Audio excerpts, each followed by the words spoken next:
Some war stories end with a ceasefire. Hiroo Onoda's ended with a human being stepping out of the jungle. Nearly 30 years after the world believed the war was over.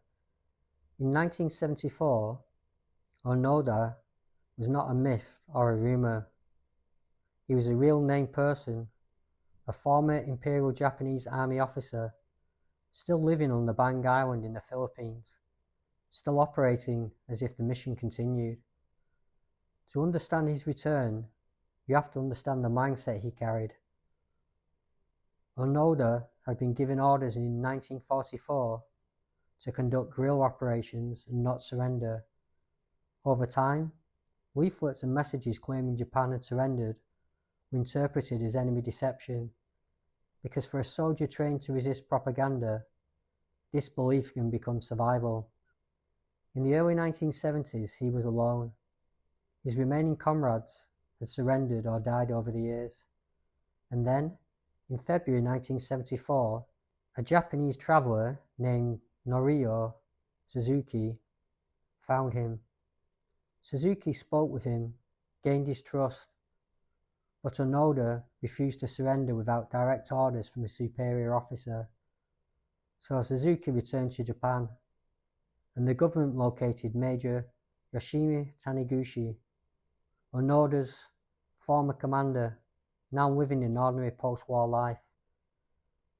Taniguchi flew to Lubang and, on March 9, 1974, issued the order relieving Onoda of duty. The next day, March 10th, Hiroo Onoda surrendered. Imagine that moment, not relief like a movie ending, not celebration.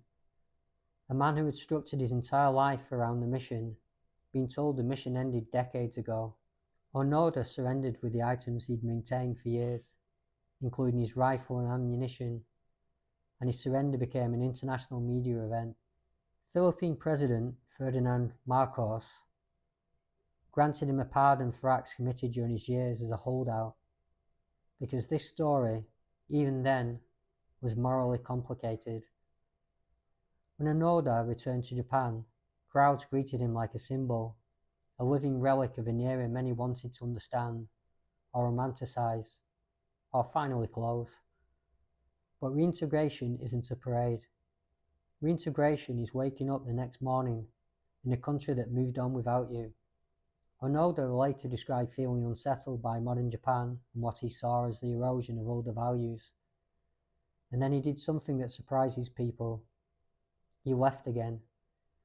In 1975, he moved to Brazil, becoming a cattle rancher, choosing distance, simplicity, and a life that made sense to him after decades of survival thinking. He married there, built a different routine, not as a soldier, but as a man trying to exist in peacetime. Because here's the quiet truth. The hardest part wasn't the jungle, it was learning how to live without it. In 1984, Onoda returned to Japan again and founded a nature school for young people, teaching survival skills and discipline, turning his extreme past into something he believed could help the next generation.